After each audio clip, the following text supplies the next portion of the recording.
All right. Thanks for joining us tonight, everybody. My name is Jeremy Watson. I'm the CEO of Bedrock Investment Property. Over the last 15 years, me and my team have bought about 5,000 single-family residentials, probably coming up on 6,000 right now. We run a portfolio of hundreds and hundreds of properties a month. And tonight we're just going to talk a lot about what makes a good rental property in today's market, where we're finding good rental properties in today's market, and we're going to talk about repositioning from bad properties into good properties and how to do that without driving yourself crazy. Feel free to throw up in chat where you're joining us from and let us know, hey, do you already own rental properties or are you looking to get into rental properties? We've done about as much as anyone you'll ever meet, and so we'll answer any questions that come up at the end of the webinar. We try to stay on as long as it takes to kind of give everyone as many good answers as they need. Let's go ahead and light this candle, rock and roll. Feel free to drop any questions in chat and we'll try to address them when it makes sense. All right, so my name is Jeremy Watson. I'm 43 years old. I have investors who tell me they have purses older than me, but I have been investing in real estate since I was in high school. It's always been my passion. I've read thousands of books on the subject. I've never really done anything that wasn't that, except I took a decade that I spent in financial advice out of college. Now, in that decade spent in financial advice, I was advising consistently on over $300 million. Now, most of my clients were worth between $3 million and $10 million in that region. And I saw the same thing for 10 straight years. And I had the same conversation for 10 straight years. And it was that many of my clients who should not have ever had another financial worry in life, between $3 to $10 million net worth, were what I call rich on paper, but poor in person. They just had a stack of problems that they were trying to figure out financially, and it just didn't make any sense. As a younger guy, I didn't understand how you could have a net worth of $10 million and just be that worried about money constantly. But they were. They were worried about long-term care. They were worried about medical bills. They were worried about chronic care. They were about helping their kids and their grandkids go to college. They were stressed with net worths of two, three, five, six, 10 million. As we looked at portfolio after portfolio for a decade, what I realized is most of the portfolios looked something like this, right? Out of an $8 million typical Northern California portfolio, and that's where a lot of my clients were in the Bay Area, they would have about $5 million in real estate, and then they would have like $1.6 million in bonds, right? A little bit in their retirement accounts, maybe 1 million in their retirement account, maybe 2 million in their retirement account, have some cash and then some other stuff. The great majority of all the wealth I have ever seen, bar none, game, set, match, has been in real estate. Almost every millionaire I've ever met in my life was made in real estate. Almost 250 million of the $300 million portfolio I advised on for a decade was in real estate. And what we realized is that all of these people who had real estate had very similar problems with that real estate. It was such a problem that I eventually left my glorious financial advice career and I started a company specifically to help with this set of problems. That's what Bedrock does. We help people with their investment properties. We've done it a lot. We really enjoy it. Now, don't worry if you have no investment properties at all. Don't worry about if this is your first call ever thinking of getting a rental. The solution that Bedrock developed actually works for both. If you have a big portfolio, we can help you optimize it. If you don't have a portfolio, we can help you build a portfolio. The truth is, it's just going to be buying another rental for us. And we've bought about 5,000 of those. Now, the reason my clients were so stressed, rich on paper, poor in person, is because their real estate was not carrying its weight. Okay? The real estate, especially in highly appreciated markets, and I'm talking Northern California, Southern California, Portland, Seattle, New York, any place that you think, hey, the real estate there is really expensive, was some of the hottest trash, cash flowing real estate I have ever seen in my whole freaking life. And it took me a couple of years to get a client to really admit what was happening. I was like, how? I was friends with a guy and I was like, okay, you got to tell me what's going on here. You've got $4 million in real estate, but every conversation we have, you're just like, I'm living on rice and beans. And I could not understand. I could not square his balance sheet with the universe he was living in. And then he introduced me to a little concept that from then forward I have called lazy real estate. Now, lazy real estate does absolutely jack nothing for anyone who owns a piece of lazy real estate. And if you own a piece of lazy real estate, you know exactly what I'm talking about. It doesn't really pay its own bills. It might kind of pay its own bills, but it is pretty trash, right?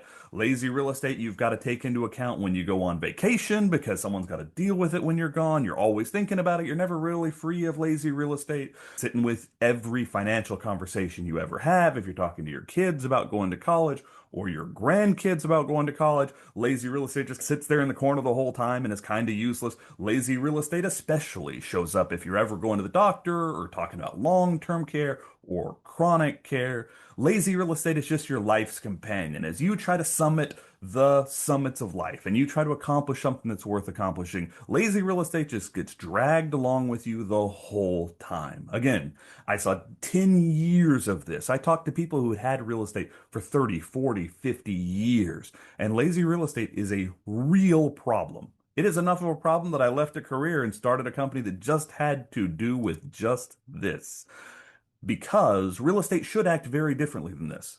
Real estate should be big, strong, paying the bills. Real estate should be taking you where you're trying to go. It should be actively building the portfolio. It should be going up in value. It should make your life a lot easier, no harder at all.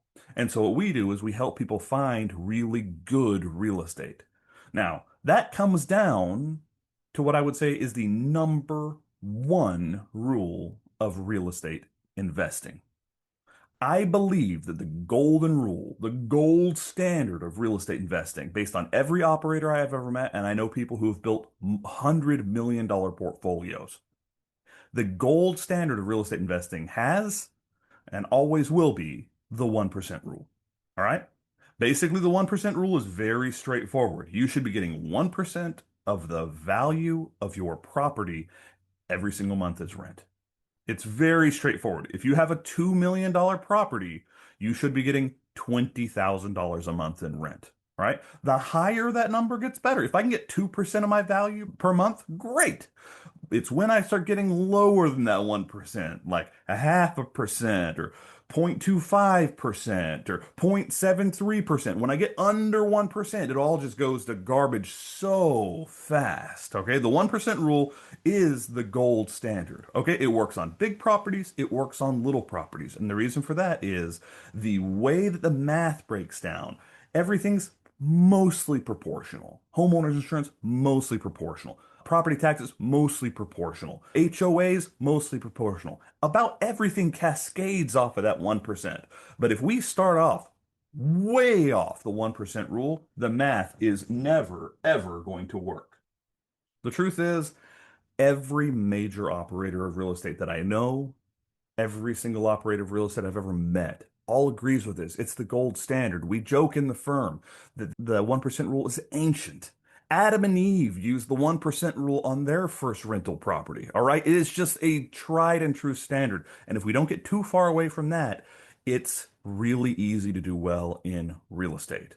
Now, the 1% rule, the problem with it is as soon as we get off 1% and it turns into a 0.83 or a 0.81, it just gets real messy as soon as you come off 1%.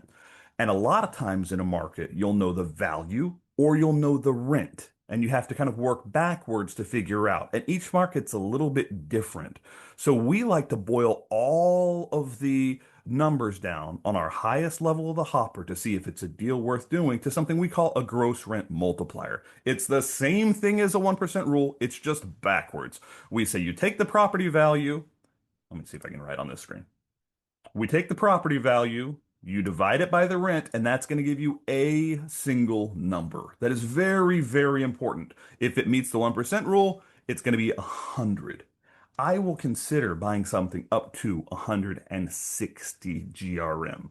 That is going to be the number that I say, hey, if it's over 160 GRM, it won't work, can't work, no way, no how. Truth is, different markets are slightly different. Florida, homeowners insurance is twice as much as Memphis for us.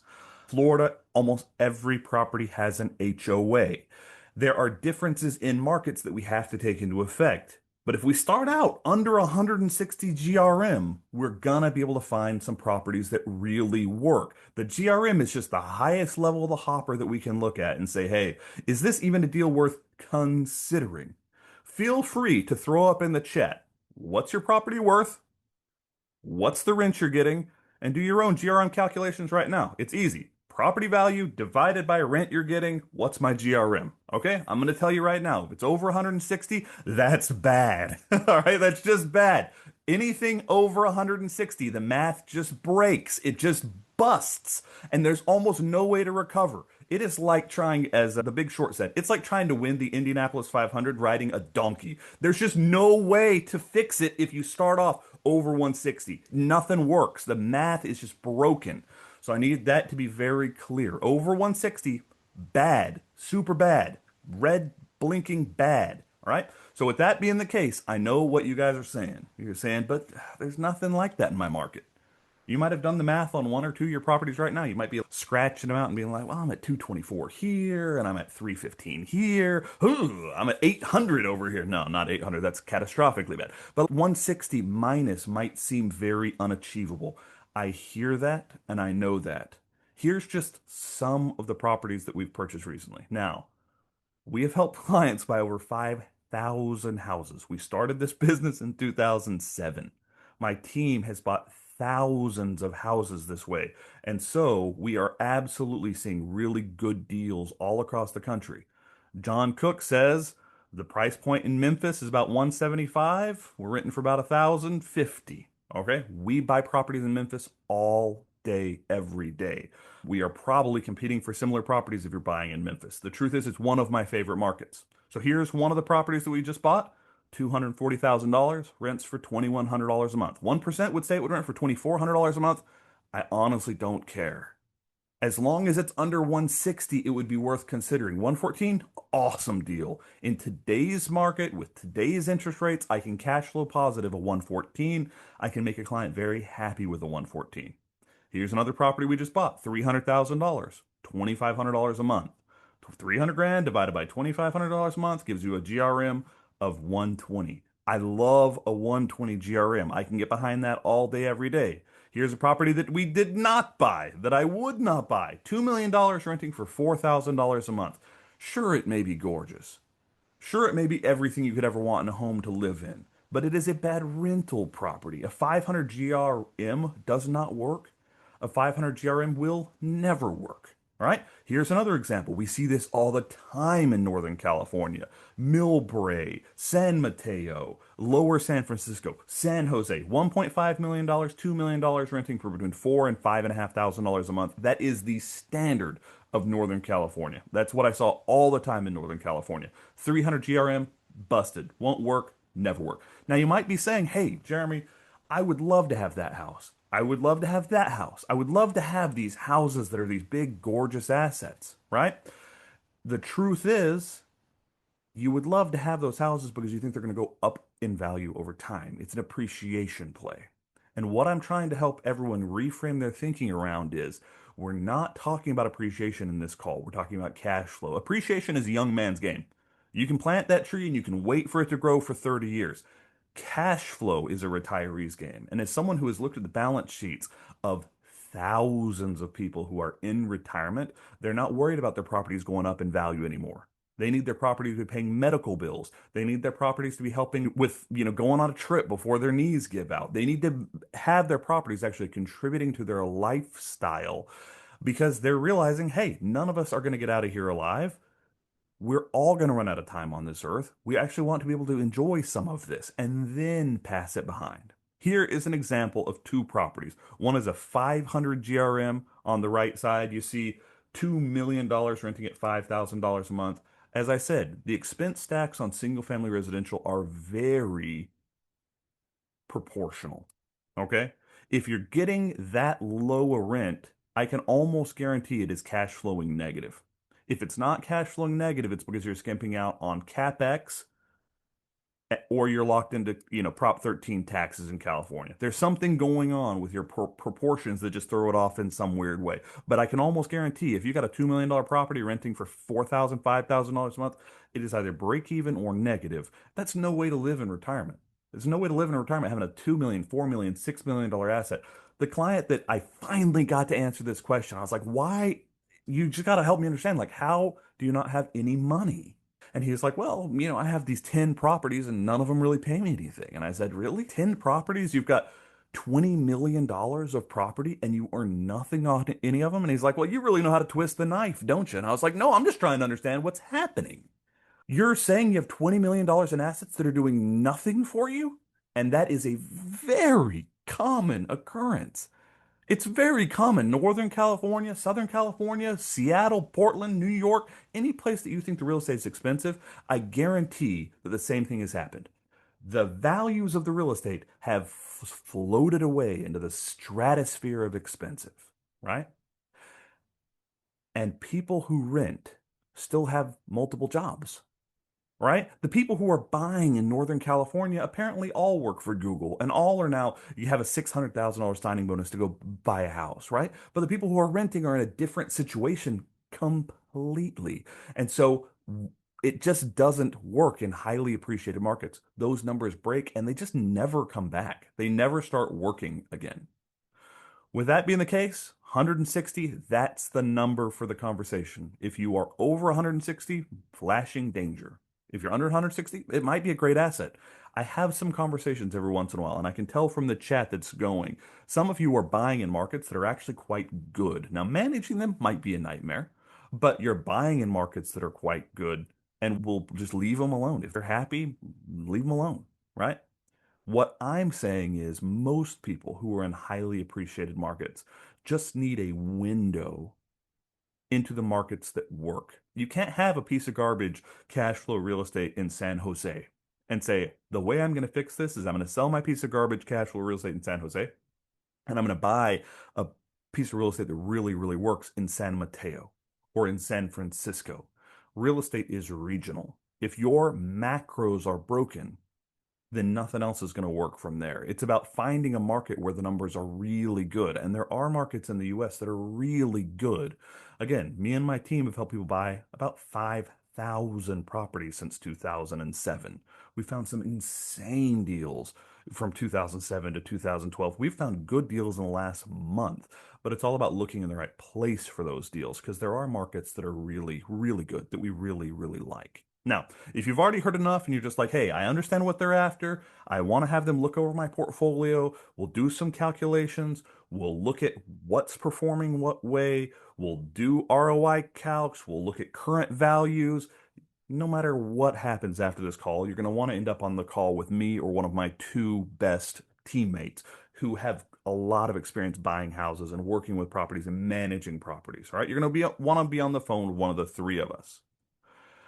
You're just going to want to get on the phone with us because the truth is everyone's situation is different and no real estate advice fits for everyone. Now, let's look at some live examples so that you can see some real numbers I have actually just pulled up. Now, I pulled all this number from Zillow and Redfin and Trulia. I pulled a bunch of data for this call Monday of this week. So this is all brand new. This is just a Zillow search for every 3-bedroom, 2-bath house in that area that's between 12 and 2,400 square feet. It's my buy box, what I would actually consider buying, what I would want to own. All right.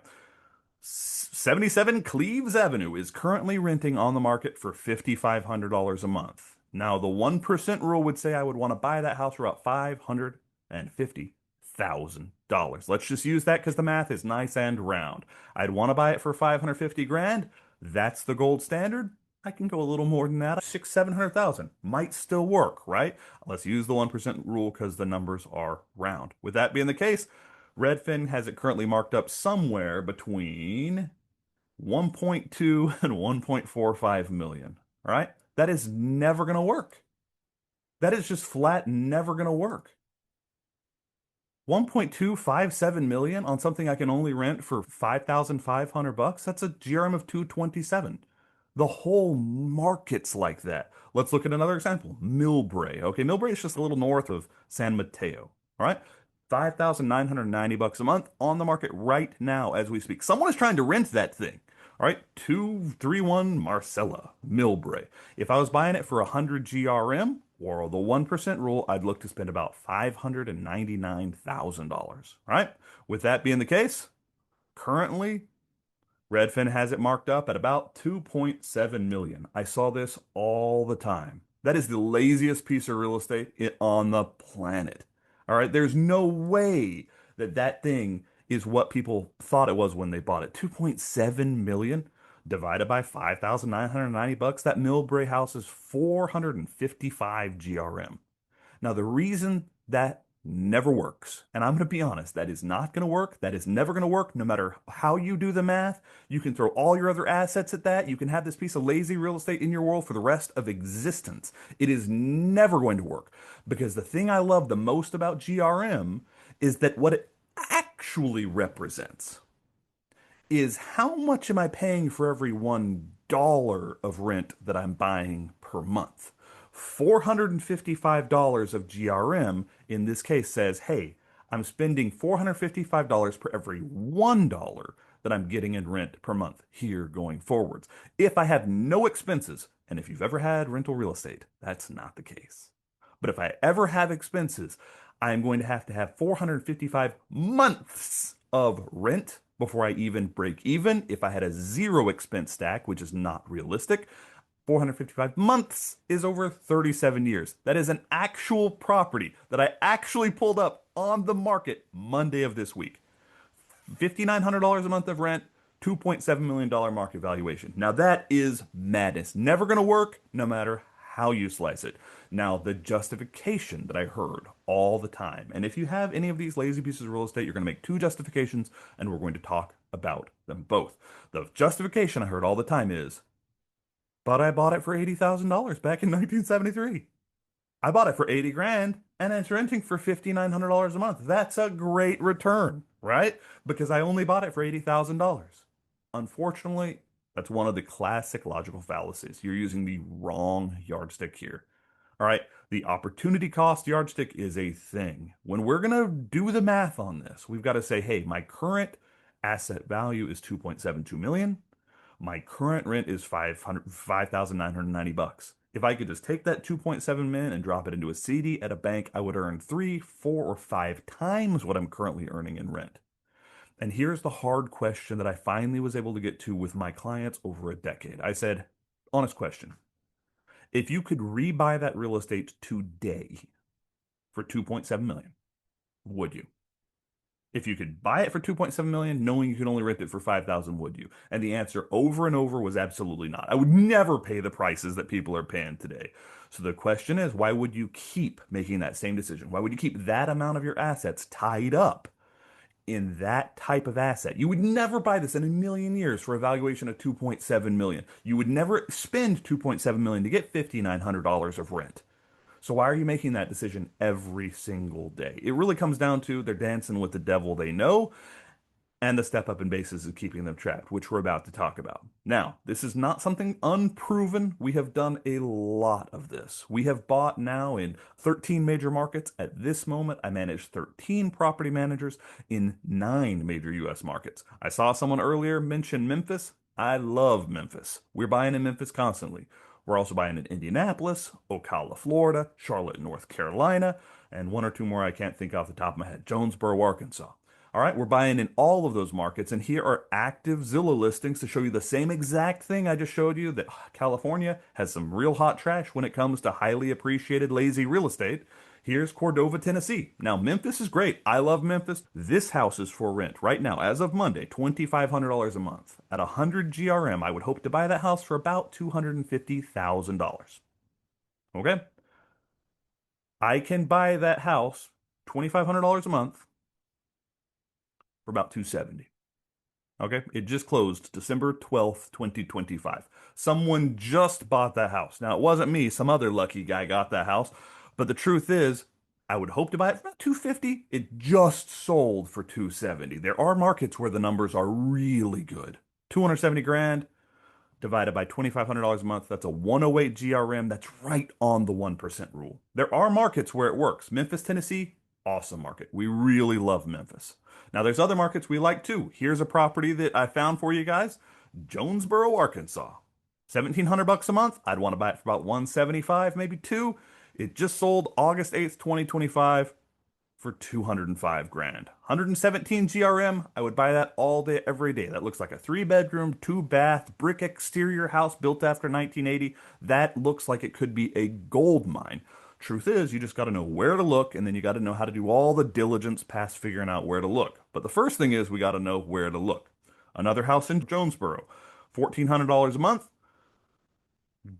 Estimated value is $183,000. 131 GRM. I would at least consider it because the truth is the big numbers, the macro numbers are what define what markets we should be buying in. All right? The macro legislation are what determines the markets we should not be buying in. I would not right now buy a piece of rental property in New York or California because the legislation is so punitive for landlords and it is so difficult to be a landlord in those markets if you ever want to earn a penny. All right? There are markets where the legislation is just better. Jonesboro, Arkansas, we love that market. We're buying all day between about 1,400 to 1,750 in rent.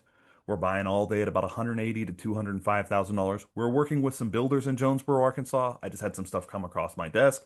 $199,000 renting for $1,850 a month. Brand new builds, builder warranties. We have some really good relationships in these markets, and they constantly feed us good deals because we end up on webinars with people like you, and they want to find good deals. And that's our whole business. We just keep good deals and we keep inside of our buy box. Salisbury, North Carolina, a little sleeper suburb north of Charlotte. All right. We love Salisbury, North Carolina. We bought 15 houses in Salisbury just 3 or 4 years ago that we're selling now.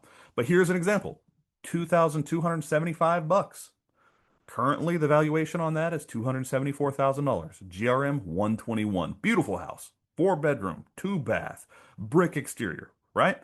Here's a house that we actually bought 15 of these. All right. We bought 15 of these houses from the builder when these were constructed. All right. 2,350 bucks a month of rent for $346,000. Now you might say to yourself, well, Jeremy, these numbers are creeping up. These numbers are creeping up on you, and you'd be right. The truth is there's a twist on this one. We bought 15 of those. We're selling these now. We actually bought these for $1,850 in rent, and we bought them for $199,000 a piece. Our clients are now selling out of them at $346,000 a piece. So that's why we bought 15 of those, 105 GRMs. We're always looking for where the markets are good. And unlike other people, I'm not tied to a market. All right. I buy in Charlotte, North Carolina because the numbers are still good there. I buy in Ocala because the numbers are still good there. We used to buy in Phoenix before the numbers went insane. We used to buy in Nevada before the numbers went insane. We used to buy in Orlando before the numbers went insane. The beautiful thing about Bedrock is we are constantly looking for where the market is moving. So we have clients who have bought properties with us in Memphis, 3 or 4 properties, and then they buy 4 or 5 properties in Indianapolis, and they buy 5 properties in Orlando, and then they sell the ones in Orlando, and after 5 to 6 years, and they move those into Charlotte, right? By working with Bedrock, you've just constantly got us vetting properties all day, every day. Again, we're going to keep it sub 160. Now, back to the Millbrae, California house because it's a house that I have seen so many times I can see it in my dreams. All right, let's talk about the elephant in the room. If you don't have this answer already in your head, why would a retiree hold on to a lazy property? Maybe you're on this call and you're like, I don't understand why this thing would happen. I don't understand why anyone would be in the situation that Jeremy is describing. Can anyone guess why someone would hold on to a piece of trash property that is just negative, cash flow, mediocre? Can anyone guess why this situation occurs so often? Capital gains. The reason they're in this is because they're waiting for a step up in basis. They're waiting for death. Okay? That's the only reason any of these people had any of this property. They were just sitting there and waiting for death because they know if they sell the property before they die, they're going to get capital gains murdered. And I mean murdered because every financial advisor in the world, you're right, 1031 exchanges are really good. Jonathan, we're going to talk all about that. Every financial advisor in the world who's ever talked about real estate, it's like, hey, you buy, you hold it until you die, and then your kids inherit it capital gains tax free. You buy $200,000 house, it's worth $500,000 when you die. Your kids step up in basis, and it's worth $500,000, right? Beautiful plan. Unless the property's hot trash, has no cash flow, and kind of defines your whole retirement around eating rice and beans. Unless that, beautiful plan, right? If you sell now, here's what is going to happen with the asset. All right, you're going to pay federal cap gains tax at 20% because it's a $2 million asset. It's going to take your taxable income for one single year through the roof like an insulin spike. You're going to pay the max capital gain rate 20%. You're going to pay state taxes, let's say California, just because I've done so much stinking business in California. You're going to pay 14.4%. You're going to pay a transactional fee from the Obamacare tax of 3.8%. And the new transactional tax in California on real estate is 0.5%. So you're going to end up whopping 61% left. If you want me to break that out and actually show you how the math is going to play out, you're going to pay 400 grand on a $2 million cap gain. You're going to pay $288,000 on a California state income tax. You're going to pay $76,000 on Obamacare, and then you're going to pay $100,000 real estate transactional tax, something like that. All right. It is easily going to be $700,000 to $800,000 in taxes, and you're only going to leave behind $1,000,001, something like that, right? Your mileage may vary. Truth of the matter is, you may be in a lower cap gain, yeah, lower income tax state. You may not have a transactional tax. With that being the case, you may have slightly different numbers, but the basics are there for everyone. That's the reason people hold on to these properties. Because if you just wait till death, the property is going to step up in basis. The new basis is going to be exactly what it is at time of inheritance. You're going to get an appraisal on that property within 90 days. You're going to be able to sell it tax free, and your kids are going to be millionaires. You just have the unfortunate problem of living with a lazy piece of real estate for your entire life, right? Maybe you have enough assets. Here's the four problems nobody talks about, except for me, for a decade. These are the four problems that nobody talks about and no one admits. There's four huge problems that people just don't admit when it comes to step up in basis. Number one, you might not get to death without having to sell this house.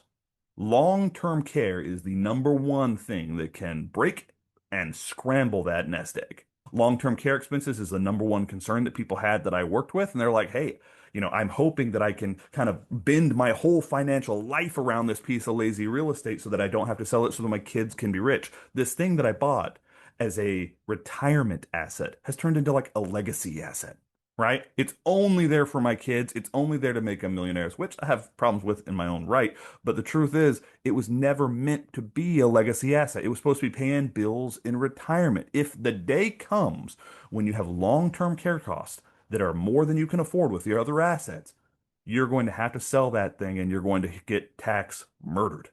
Number two, inflation, which people have just started seeing really creep up. I served a Venezuelan mission. I'm LDS. I lived in Venezuela from 2001 to 2003. I have lived inflation for 2 solid years in a hyperinflation country. And people are just starting to wake up and realizing, oh, inflation's it's spicy, right? So inflation can kick the ever-loving crap out of your whole plan. Now, if inflation ticks up more and your expenses tick up more, maybe you're not going to get to death with that property. Maybe you're going to be forced to sell that property at some point. If it is one $2 million asset or $1.5 million asset, we get, again, tax capital gains murdered. All right. You have a single year windfall tax event. It is the worst thing you can ever have when it comes to taxation. And number three, no cash flow. All right. We've talked about that already. The lack of cash flow, like how are you living on rice and beans worth $8 million? I don't possibly know because there's no company out there like Bedrock. Luckily for you, luckily for me, I have fixed that. Bedrock exists. We're going to talk all about how we do it. And the last risk that no one talks about is what I call the inheritance bomb. Most people who have real estate have three types of kids. All right. They have the one who's got a really good job with Google. They've got their head on straight. They're an engineer or whatever. They're doing great. They don't need the money. All right. You're going to drop a $2 million piece of property on these people. It's going to step up in basis. Then they have someone who's really responsible and they're going to end up dealing with the actual house. The guy working for Google doesn't have time to deal with this rental house that they just inherited that's worth $2 million. And then they've got a kid who's horrible with money, who's the worst with money. And he is up to his eyebrows because he spends all his time sports betting or whatever the crap, right? You've all met these people. I have had hundreds of clients, and they all have kind of flavors of these kids. One who's very responsible, one who's very well off, and one who's really, really, really, really not. Dropping one $2 million property in the middle of these three kids is just a bomb. They're going to fight over this property for the rest of their lives. And the reason for that is the one who's really well off doesn't need the money. He really doesn't care. But he's also not going to be dealing with the property day after day. That's going to fall to the responsible one who might not have as much money, and she's going to end up paying the bills and dealing with contractors and working on that property, having to deal with it constantly. She's not going to get paid for that because there's no cash flow coming out of the property because it's a piece of hot cash flow garbage. And the one who isn't good with money, or the one who's going through something in his life, going through a divorce, having to restart, he's going to want to sell that property and get the cash out of it. And what gets even better is if there's some sort of emotional component to this, all right? What if it's mama's house? What if it was the house where we all grew up, right? We grew up in this house. It was mama's house. We're not going to sell mama's house. And that can just create an inheritance bomb for families. I've seen it tear families apart over and over and over and over, and inheriting millions of dollars that no one can get to and that one person has to deal with every single day as a real asset. Nightmare. Would not wish that on my worst enemy. Bedrock specializes in what we call a 1031 one-to-many exchange. There are great houses out there, guys. I'm just going to be blunt. There are great houses out there. I've shown you some. I'll show you more. You can take a $2 million property. You can do a 1031 exchange. If you know what you're doing and you know how to identify and you know how to work with 1031 custodians, you can just go buy tomorrow. You can certainly identify them within the 45-day identification period. You can certainly close on them within 180 days, right?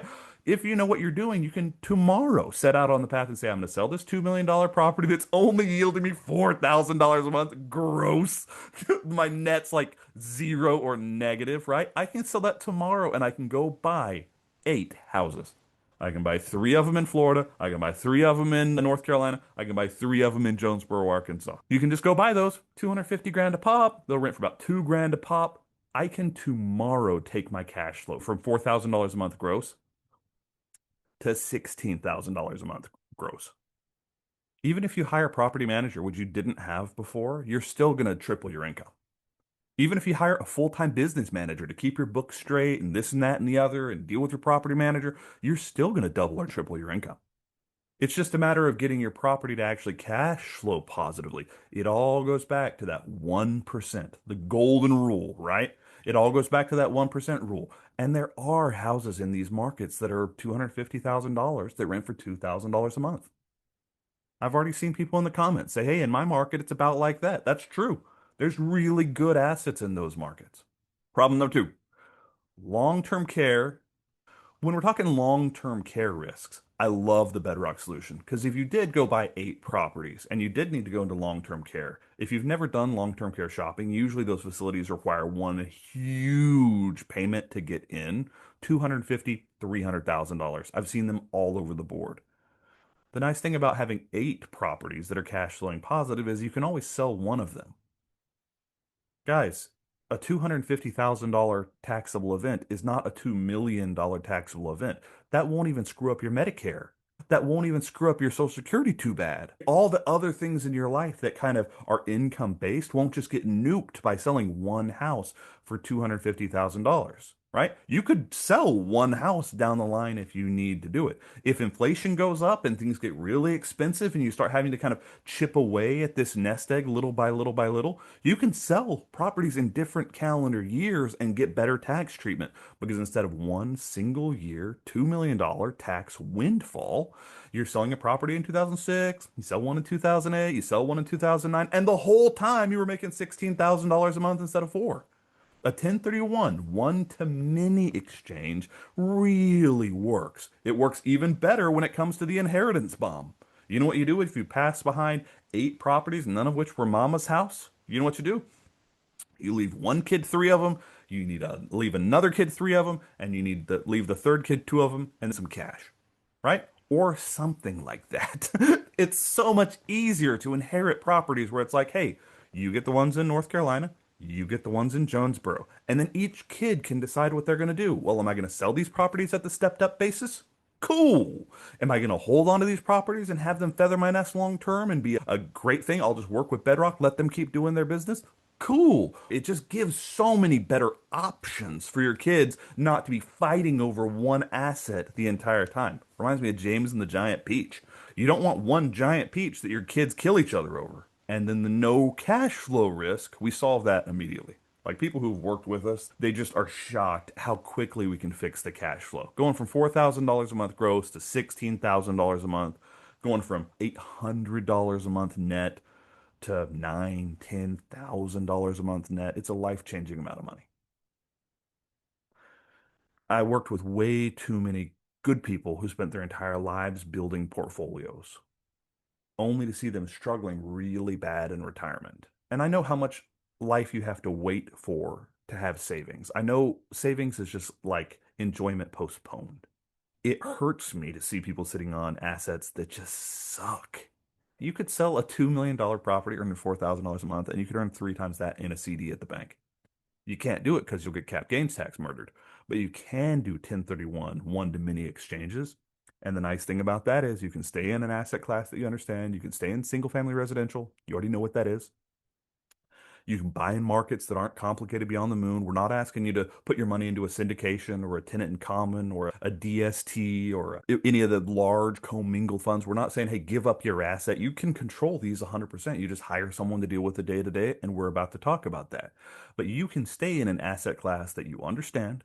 You can maintain 100% ownership, 100% control. It's just a matter of looking into better markets and actually figuring out what works. Now, if you just want to go out and buy everything I buy, you don't even have to use us. I will give you our secret sauce for free, just as my gift to you for joining me. This is all I buy. Every single house I buy is between 1,200 and 2,400 square feet. It is 1980s or newer because of lead bans and deferred maintenance. It's either a three-bedroom, two bath, or a four bedroom, two bath. It has two car garages. We typically do not do on street parking or carports. We're looking for entry, middle class neighborhoods. The highest possible number of renters, the highest possible number of buyers. We want that cross section, okay? Where you've got the most renters humanly possible and the most first time home buyers humanly possible. Because when we sell on the other end of this transaction in 5 to 7 years, we want a home buyer to get it. We're not looking to permanently deplete housing stock. We are looking to use housing stock temporarily as a transition. Okay. Moreover, we are not looking for the only person who will buy our house when this is done to be a battle hardened portfolio manager who owns 400 houses. We are looking to sell this house when we are done to a first time home buyer. We get more demand, we get higher prices, we get better deals for everybody. Okay, so we want that perfect cross section, maximum renters, maximum buyers. The last time you rent, the first time you buy. We want that house. All right. We want to be earning returns at least 5.5% cash on cash. We only buy between $185,000 to $265,000. We want safe neighborhoods. All right. We want neighborhoods where people feel safe walking down the street with their kids, class A and B residential neighborhoods. That's our buy box. Now, everyone has some failures, and those are fun too. So let me just tell you some of mine. This has not been a crystal path paved with perfection. We have made mistakes just like anyone has made mistakes. I'll tell you first about selling a house to my own dang brother. All right, my older brother, Jeff, who's 8 years my senior, came to me one day after we'd been in this for 10 years. We'd already bought 1,000 houses, right? He came to me and he said, hey, I want Bedrock to buy me a house. And I said, okay, cool. Here's our buy box. Here's the only thing we buy. And he said, but what about this other house in the same market where you want to buy? He's like, I want to buy maybe this duplex. And I said, well, I don't like duplexes. They don't appreciate nearly as well. They're a lot more complicated. I don't enjoy duplexes. This is not our buy box, Jeff. And he's like, well, that's the one I want. And I was like, okay, we'll help you transact it. We'll get you a realtor. We'll help you transact it. But I can't guarantee this is going to work like every other Bedrock house has ever worked. And he's like, I know better than you because I'm your older brother. And that's how life is. And so we said, okay, man, I guess I'm never going to know more about you.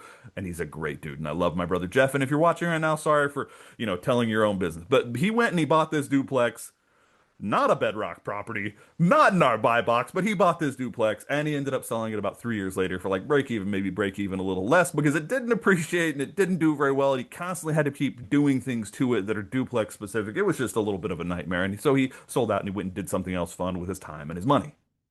I had another client come to me earlier in the days of Bedrock, maybe right when we launched the business management product 6 years ago. They looked at our buy box and they said, I really want you to buy me something bigger than you're used to. I know the max you say is 2,200 square feet, but I want you to buy something that's like 25, 2,600 square feet, more of an executive home, because if we ever decide to leave California, we might want to move into this rental. And so we found this house, Rock Hill, South Carolina, right beside Charlotte. It was bigger than we like. It was more expensive than we like. I would have liked to be investing north of that in Salisbury, South Carolina's property taxes on non-owner occupied are freaking murderous. But he wanted a bigger house and we obliged and we regretted it. He bought it for $295,000. We could not keep it rented. Turns out it's really hard to keep a house rented for $2,800 a month in Rock Hill, South Carolina. Who knew? Right? It's really easy to keep them rented for 18, 1900 bucks, but it was really hard to keep it rented for $2,800 a month. And so the rent just kept falling. We kept losing tenants and went from 2,800 to 2,600 to 2,200. Eventually I said, hey, I think we place it at 2,200. It's not as good cash flow as we hoped. I didn't want to buy this house to begin with. Just hold on to it. It's a good asset. He decided to sell it for 325. It's now worth $500,000 4 years later. Whatever. This one really bugs me. I had a client, still love him to this day, still work with him to this day. We said, hey, based on the amount of money you have, you can afford 11 properties. He was doing one of these $2 million 1031 exchanges, a little bit more. And he said, I can afford 11 properties, but I really want 12. Lucky number 12. And I was like, that's not how real estate works. You don't buy properties based on how many you feel lucky. And he was hell-bent. He was going to buy 12 properties or no properties. Problem is, we had to take all the price points down by about $30 to $40,000 to get another property wedged in. And we had to not buy in Orlando where we were planning on at that moment. Those properties went through the roof. We had to move his acquisitions to Indianapolis. And so we were buying cheaper houses in Indianapolis instead of more expensive new build houses in Orlando. And that portfolio we have had to since sell every single house in Indianapolis because it turns out you don't want to buy a house sub 185 in Indianapolis. It is a huge hassle. All right. Our secret sauce is straightforward. We buy the same house over and over and over. Not even that special. We're pretty bright, but we're not even that bright. The truth is, we buy the same thing over and over and over. I've already explained we want 3 bedroom, 2 bath, 4 bedroom, 2 bath. We want the maximum number of first time home buyers and the maximum number of last time renters. We want that moment where you go from renting to buying. We have found over 5,000 properties that the buy box is where the good things happen. All right. Outside of the buy box is where the bad things happen. And every single time we have stepped out of our very specific box, we have gotten bloodied in a new, unusual, and expensive way. I'm just going to be honest with you guys. If you work with Bedrock, we're going to buy exactly this. We're not going to go outside of this whatsoever. We're going to buy the next Big Mac off the line. We'll try to be the McDonald's of investment real estate. We buy the same thing over and over and over, and it freaking works as long as you make a system and stick to it. Now, the nice thing now is in the markets where we do buy, when a realtor sees a house that's 3 bedroom, 2 bath, 1980s or newer, when they see the right house, they just call us. They say, hey, Bedrock, I got this awesome house for you. We run our diligence. We know the markets really well. We're constantly buying and selling in those markets. And so it's easy to spot a good deal for us. When a rehabber is at a foreclosure auction and they're looking at something, they know what their budget's going to be, they just call us. Hey, Bedrock, we got this awesome deal. We can get it completely rehabbed to your specifications. We can give you these level of warranties on the property. Are you interested? Sure, we'll have that conversation. When a builder gets to the end of their build out and they have 10 or 12 houses left so they can move on to the next thing, they just call us. Hey, Bedrock, we'll cut you these smoking deals if you can move these 11, 15, 20 properties for us. So we have really good teams in all of these markets helping us do this thing. The nice thing for you, if you're considering working with Bedrock, is for every one property we actually email you, for every one property we actually get on a phone call with you and chat about, we're going to be looking at 30. We're going to have run our diligence, all the other stuff. I saw someone earlier talk about what about financing and what about cost and what about HOA. I'm going to go back into that in a minute and talk about that. But we do a first level of diligence, which is, hey, would we even consider it 160 or less? And then we do everything else. We pull all the comps, we pull the homeowners insurance, we have our brokerages do their business. We do all of that. And then we show you the property. We look at 30 properties for every one you see, and you usually look at 5 or 10 properties before you make an offer, or before you make an offer that gets accepted. So we are looking at hundreds of properties in our very tiny buy box. And when you get that granular with your purchasing, it gets much easier to make good deals. It gets much easier not to have huge mistakes all the time. The nice thing for you is, yeah, we bought a house in Memphis yesterday. So we just sold a house, two houses in Memphis 2 days ago. All right, we're buying this house for you tomorrow. At Bedrock, we're constantly working in these markets, buying and selling in these markets. And so we're able to keep really well abreast of how the markets are going. Adding your next purchase to our pipeline is nothing, right? It's just one more house. Whether it's your first house or whether it's doing a 1031 exchange, we just did a $4 million 1031 exchange, 36 properties we bought in that. We were able to identify them all within 45 days. We were able to close on all of them within 180 days. That's something that a single person's just not going to be able to do. Here is some pictures of houses we have bought. Every single one of these is a house that we have closed in the last 20 years. You can see a common theme. They are all 1980s or newer-ish. Some are rehabs, but very seldom. They're all, two-car garages, three-bedroom, two-bath, four-bedroom, two-bath. They're all good-looking houses in Class A, Class B neighborhoods. That's all we buy these days. Our clients are freaking thrilled with this stuff. And you'll even see some of the pictures. That's Stephen Forrest. That's Albin. Those are in Memphis. That one's in Salisbury. You can just see this is all we buy. Now, that's the one I showed you earlier that was too big, the executive home, but we did buy it, so I put its picture there, and it's really pretty. We're going to wrap this up and we're going to talk a little about dealing with all of this stuff. But the truth is, it is a journey. We got to find the market. We got to find the house. We got to introduce you to the teams. We have all the teams in place to do this. Self-directed IRA lenders and custodians, and we can look at your assets. Everyone at the team has heavy backgrounds in financial advice because I stole a bunch of financial advisors when I left that firm to start this. We work with them still to this day. They still love us. With that being the case, every situation is different. Having an expert to guide you along the way makes all the difference in the world. Now, you might be saying to yourself, but Jeremy, buying 8 properties, 3 in Charlotte and 3 in Florida and 2 in Memphis sounds like a dang nightmare. It sounds like herding cats, right? And it can be. I'm not going to lie. That's the downside of what I do. If you're going to go get your cash flow to work, it can be administratively nightmarish. But what if I told you it could be easier than what you're currently doing, right? Buying 8 houses can be a full-time job. And I think one of the biggest lies ever told in real estate investing is just hire a property manager. They'll take care of everything.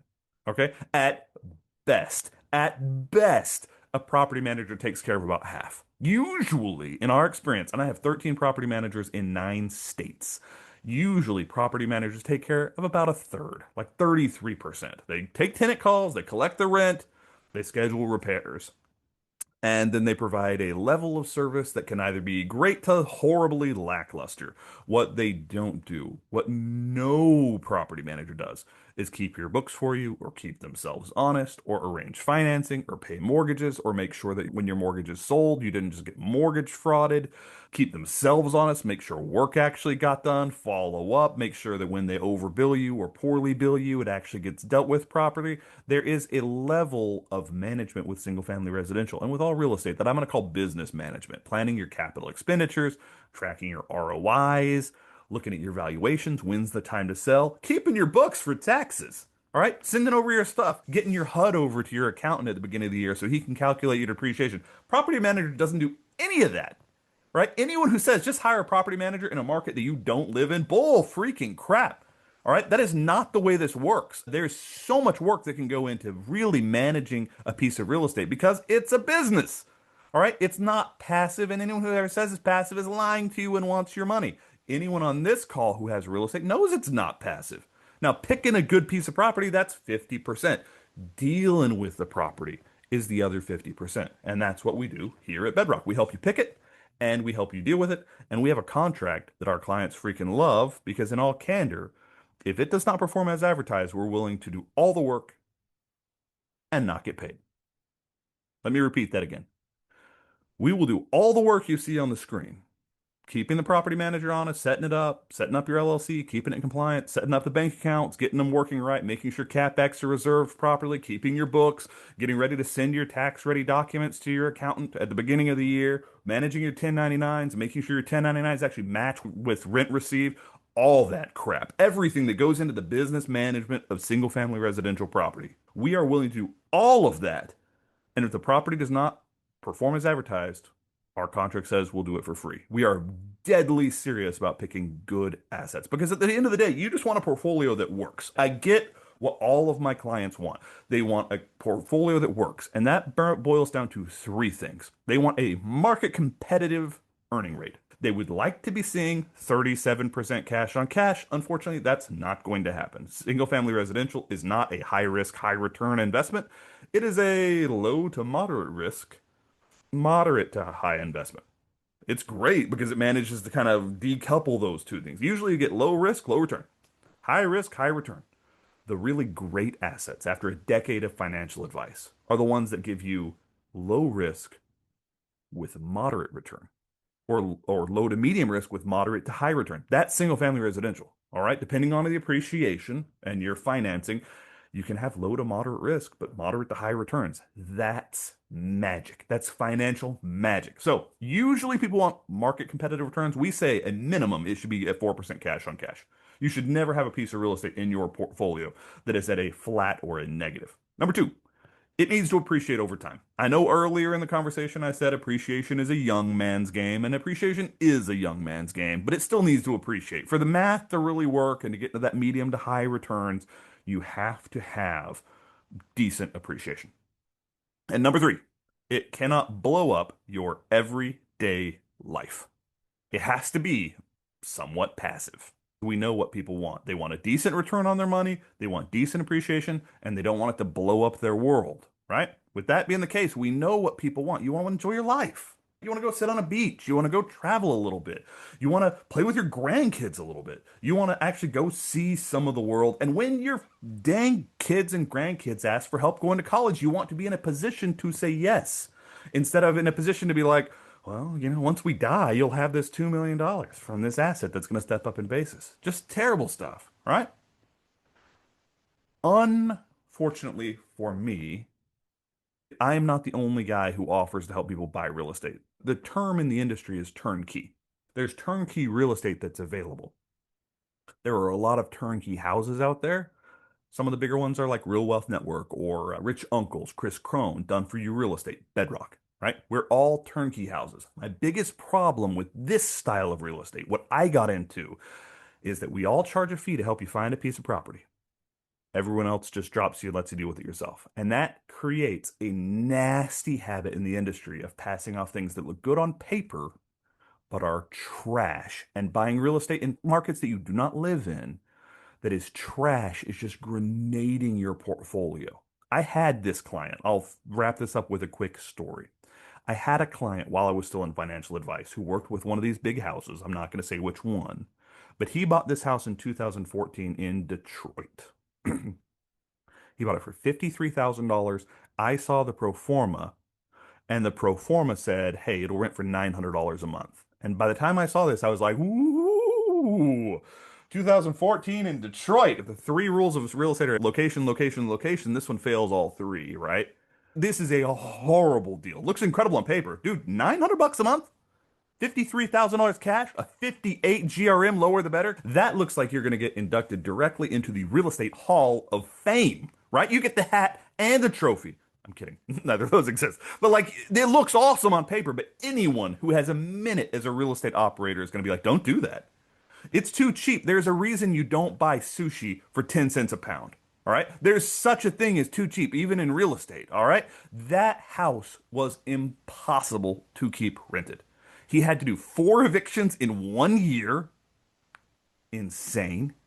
He averaged about $4,200 every time that he had to do an eviction.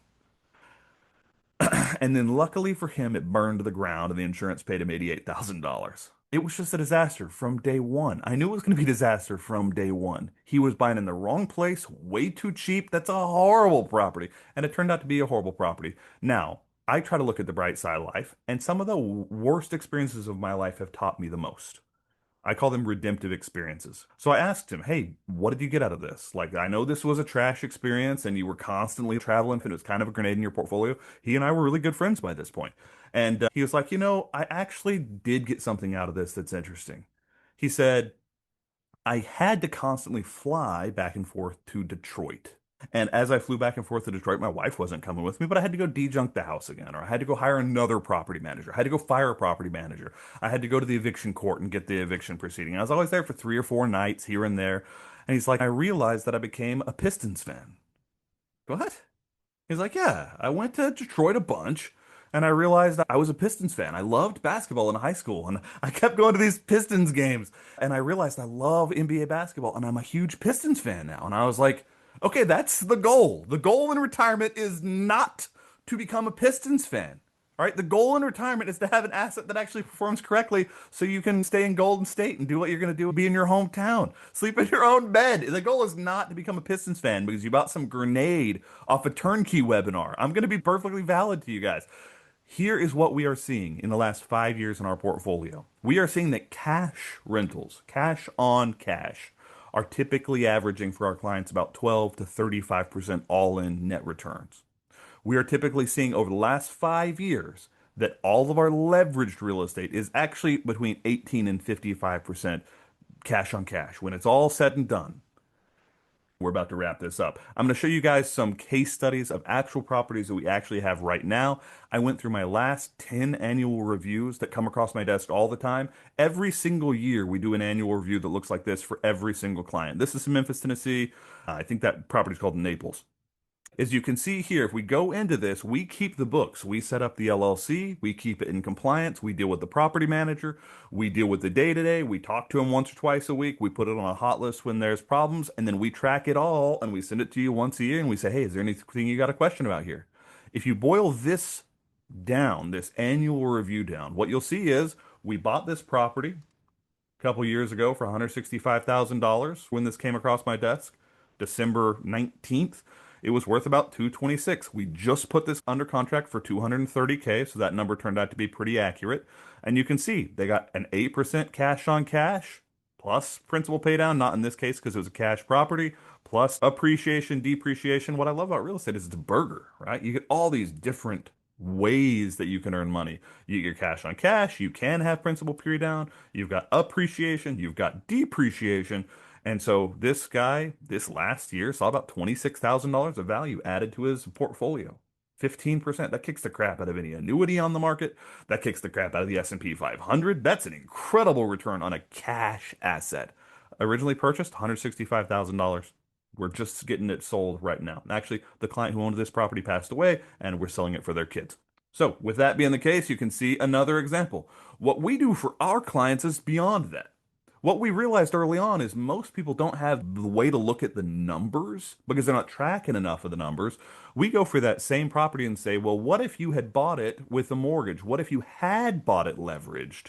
What if instead of putting down 165 grand, you would only put down 44 grand? What would the math look like differently? Let's look through the window and say, well, what if it was leveraged? Because there's maybe a moment in your future when we're looking at your properties and you got all this stuff leveraged, and you say to yourself, I would rather, instead of having a 5% cash on cash and all this appreciation and a super high return, I would rather have more cash in my pocket. Instead of having $2,400 of net operating income, cash flow coming to me a year, I would rather have $14,000 coming to me a year. So I'm going to sell some of these properties and I'm going to consolidate into a paid off position. Or I'm going to do the exact opposite. I bought this property because I didn't know Bedrock that well. I bought one property I wanted to try you guys out. And as you've been awesome for years, I realized I would have been a lot richer had I bought these properties leveraged. So let's go snag some lines of credit. Let's go do some refinances. Let's go dump in other assets that we've got and let's buy some leveraged properties. We're showing our clients every single option every single year. Most people can't even get to a point where they have a really good looking annual report because half of this stuff comes from the property manager. It never gets entered into QuickBooks or Quicken or anything like that. Half the property management statements don't even API. You can't even get them to automatically integrate. Half of our property managers, we can't get to integrate. So I have a full-time bookkeeper entering data so we can create stuff like this. I had someone the other day ask me, can you just give me the report? Can you just, how much do I have to pay you for just the reporting? And I said, we can't do it. The only reason we can do the reporting is because we've set up the bank account for you, we've set up the LLC for you, we've kept it in compliance. We are running this like a business. And because we're running it like a business, all the data ends up in the right place and we can just crank out a report. It takes 10 seconds, right? But unless you're running it like a business from the beginning, it's impossible to get to this type of reporting on single family residential unless it's going to be a full-time dang job. Here's another house, 12% cash on cash. Our client invested 215,000, all in it was 224. They've held that property for 6 years. We're seeing really good cash on cash returns. Another house, 120,000. We bought this on the low end, but they still got a 16% cash on cash ROI, 8.33% cash on cash. An awesome deal. 16%. Another house, 12%. Another house, 15%. If you're looking for where I'm calling these percentages, is right over here, right? 12%, 15%. We have seen some smoking deals in the portfolio. I'm just looking to buy a whole bunch more. All right. We've helped people buy over 5,000 of these. We're happy to buy people 5,000 more. Our services are pretty straightforward. The bottom line is, if you want to manage it yourself, you can just buy a property knowing we picked it really, really well. You buy the property, you can do the business management. Okay, if you know how to do that, we have some clients who are like CPAs or CFOs. They just buy property with us because they know we vet very, very hard. Or you can hire us to do all the stuff that I've talked about. We do that for hundreds of properties every single month. Your property is just going to be another one on the pile. Here's the promise, and here's what I do that no one else does. We offer a contract that no one else offers in the industry, not even close. We say, if you don't get to a 4% cash on cash return, we'll do all that work that I've talked about. LLC setup, compliance, accounting, administrative, property management setup, oversight, HOA compliance, all that crap, mortgage verification, all that crap. We'll do it all. If we can't get you to a 4% cash on cash, we'll do it for free. The reason for that is because when I was in financial advice, I stinking loved the firms that said, if we don't get you a positive return for a year, we'll do the work for free, because they're putting their money where their mouth was. Now, you might say to yourself, well, Jeremy, that sounds like a great way to go out of business because you have one bad year, whatever, you just don't earn any money. Yeah and no. We're taking risk with you. If we're going to take this contract, you can have three things. You can hire us and pay our fee.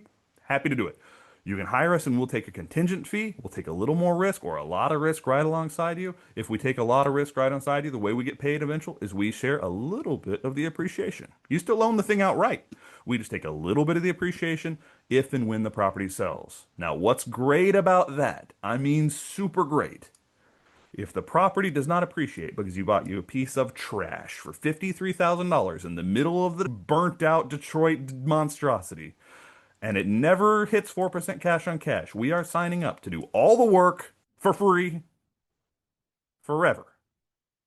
All right? We are deadly serious about the services we provide, and we are deadly serious about picking good assets. We offer this contract. A lot of our clients choose a contract that's slightly less expensive on the upside than this one, but I'll walk you through that on our phone call. We'll have a conversation. We'll pick what's good for you. You may not even need our services as far as business management goes. You may have properties that are sitting somewhere and you just want us to take over so you can go on vacation. We're happy to do that too. We'll discuss those fees. Every property is different. Every plan is different. My apologies. It's just we have to have a conversation to get into some of that. Here's the bottom line. We help you buy. We do the day-to-day management.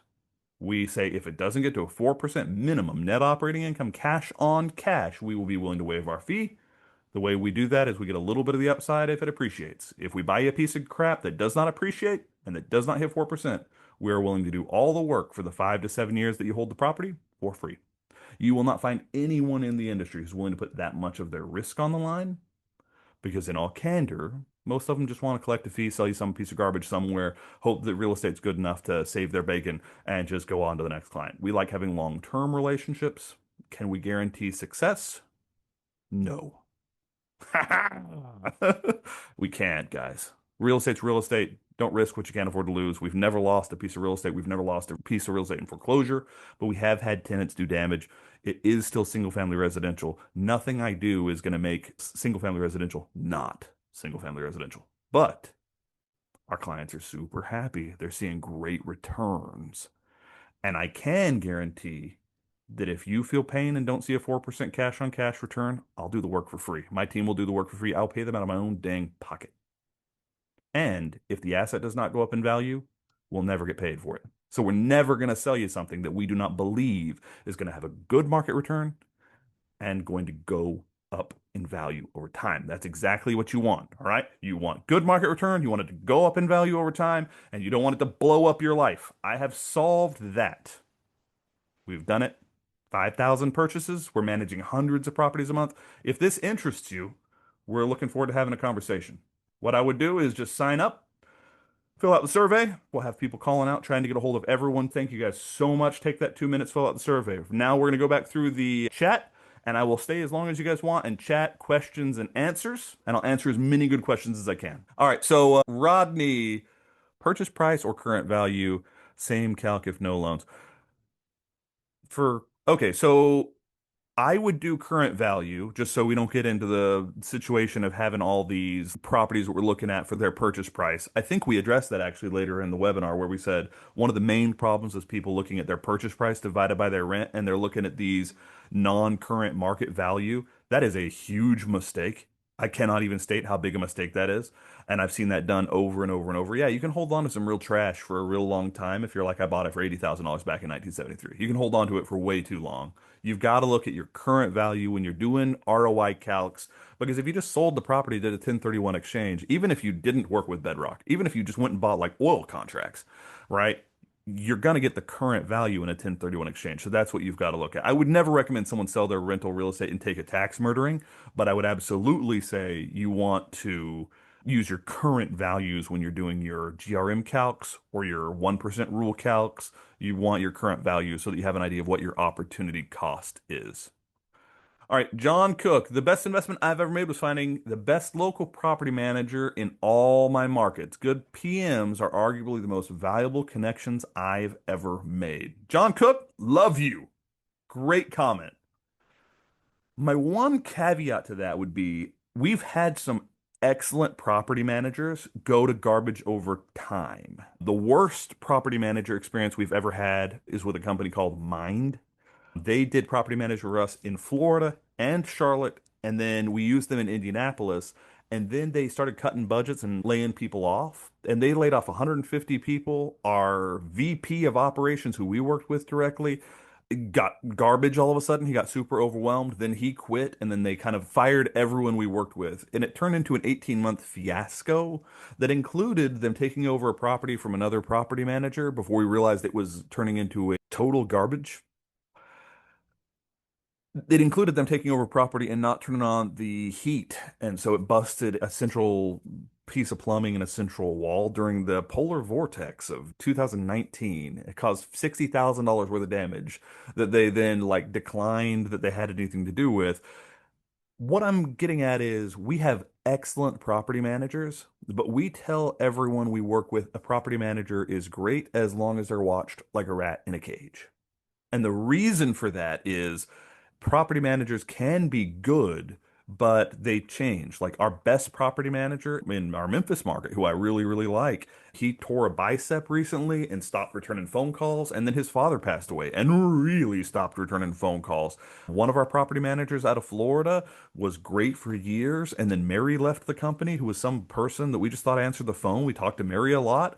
And then their service went to garbage. And it turns out they didn't have systems. They just had Mary, who was incredible. And so we recommend property management, but you've got to be watching your property management. We had one out of Florida who just went hot trash all at once. We had one in Indianapolis went hot trash all at once. And so we agree with you. Property managers are the key, but making sure they're doing the work. Like even our best property managers will submit a bill with an error 1 out of 5 times because they're not accountants and they don't have accountants on staff and they're not really watching the numbers like you would watch the numbers as an owner. And so I appreciate that comment. My only caveat is when you do the number of properties that we do, you've got to watch your property managers. How do you get a part of the equity in a contract? If someone else wants to know how we do our contracts, we actually do a deed of trust.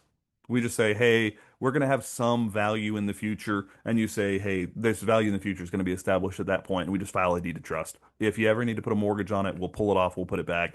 But it's just make sure in death, bankruptcy, breach of contract that we do eventually get paid, that we're not an unsecured creditor, and that we can do a lot of our work in a risk position without having to take ownership. So in these LLCs, you're a 100% member. In the bank accounts, you're a 100% member. We're managers of the LLCs, and we just have a deed of trust on the property securing that we eventually get paid. Now, if it doesn't go up, we don't get paid. Woohoo! That's a great question. What do you do for states where you have to be a licensed realtor to be a property manager, or it takes 3 years to be a broker to run your own business? In those states, we hire property management. We don't act as property manager in any market. We have found that local property managers do good work if you can find a good one. They know their market better than us. They live in their market. They understand changes in their market. They understand how to do it. They have local contacts in their market. That's where mine messed up. They tried to go to every market all at once and run it from one centralized location, and that just doesn't work. I do recommend local property managers. We have property managers in every market where we work, so we don't have to become property managers. We've considered if Bedrock gets big enough, maybe doing that. It's just not our top priority right now. There are some benefits to it. Maybe if Bedrock keeps growing at its current clip, we'll readdress all that. But yeah, we're not the property managers. We hire property managers. We're not the realtors. We hire the realtors. We just make sure you have the right team to get the transactions done. All right, it looks like that is all the questions. Hey, thank you guys so much.